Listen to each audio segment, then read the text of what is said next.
Greetings, everyone. Pete Pardo here from Sea of Tranquility. Welcome to Forgotten Favorites. This is the show we're going to be doing each and every day throughout the month of August here in 2021. We've actually done Forgotten Favorites a bunch of times in the past. That used to be a show that I would do once a month or once every couple of months where I would just talk about a whole bunch of rarities.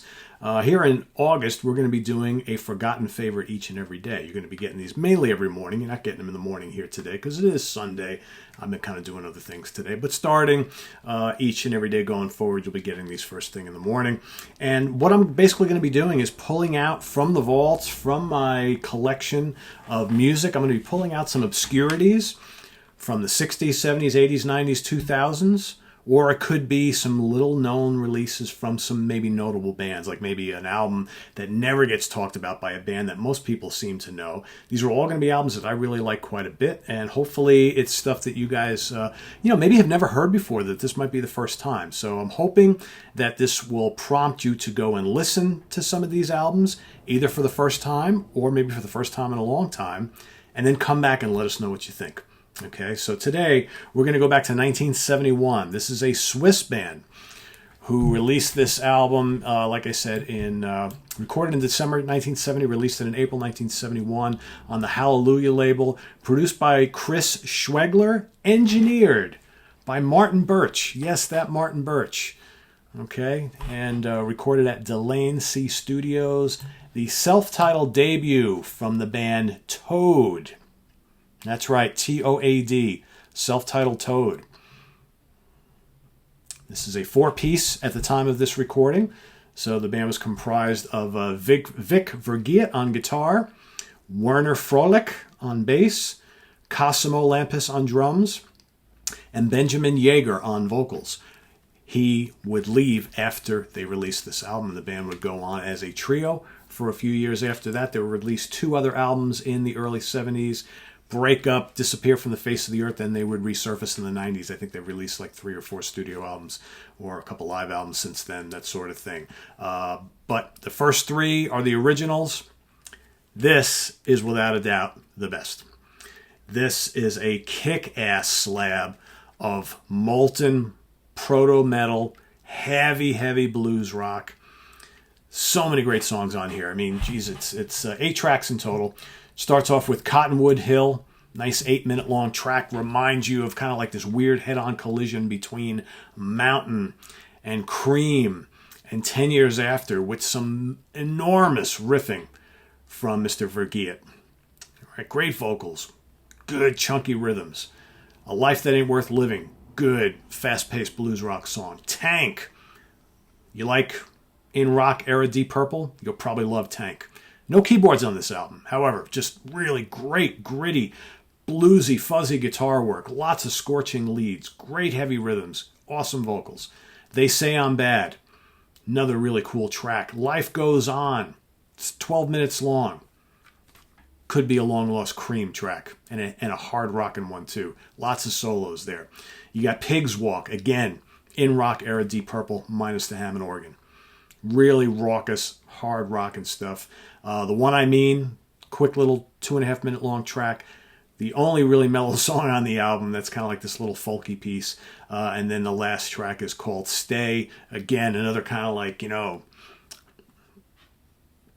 Atomic Rooster, 10 Years After, Mountain, Cream, Deep Purple kind of mashup. Life Goes On, the long track also, in addition to Cream, it's got these real doomy riffs, very Black Sabbath-y in spots. Lots of atmosphere, okay? Some solos and things. Really cool stuff. A really great album. If you buy the, this reissue, you get a couple bonus tracks here. Actually, no, that's another one I'm thinking of. No bonus tracks on this one. I think that's the second album. But pretty cool stuff. There you have the guys. All right. I'll just open up the CD for you so you can see the whole thing. Really not much to see other than you got the full face of the Toad. And there are the guys right there.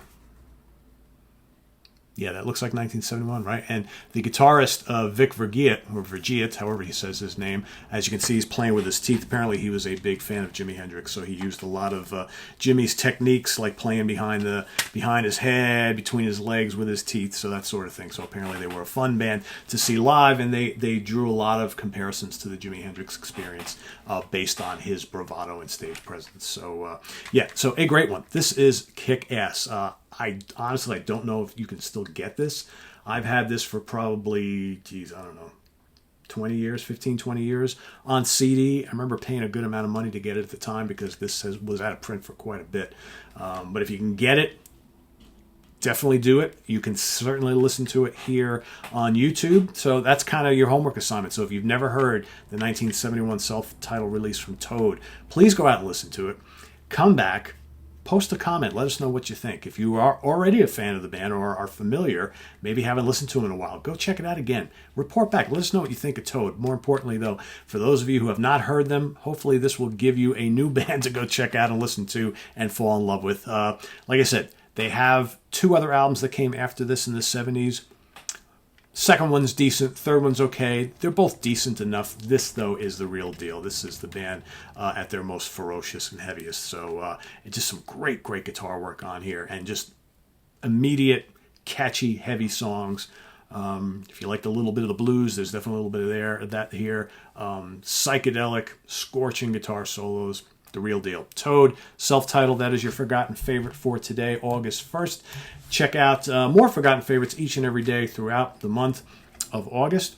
We're going to be tackling all the genres that we tackle on the channel, so you're going to be getting some hard rock, some prog, some classic rock, some different flavors of metal, some jazz fusion, straight-up jazz. You're going to get all sorts of stuff. So every day will be an adventure. I'm not pre-planning what I'm going to be talking about. It's just a matter of I'm going to wake up in the morning and say, what do I feel like talking about today? I'm going to go over to my collection. I'm going to be like, yeah, that's the one. So stay tuned each and every day, as well as coming up tomorrow, Monday night, we've got the Hudson Valley Squares. Tuesday, in the Prague Seat. Wednesday, What's Hot with Sea of Tranquility Day with new product reviews. Thursday, the Monsters Den. Friday morning at the Funhouse with Martin Popoff. And then, usually you get some other stuff happening on Saturday. We've got next weekend is the debut of Album Homework Assignment. That's the new weekly show we're going to be doing, where we're going to take 2 Sea of Tranquility personalities. We're going to match them up. They're each going to give each other an album assignment of something that the other has never listened to before. They're going to get a week to digest those albums, and they're going to come back with me. In some cases, I might be part of the assignment too, and someone else will moderate, but in most cases, it'll be me. And I'm going to get both of them to talk about this album that was their homework assignment for the last week. Did you like it? Didn't you like it? What did you like about it? What didn't you like about it?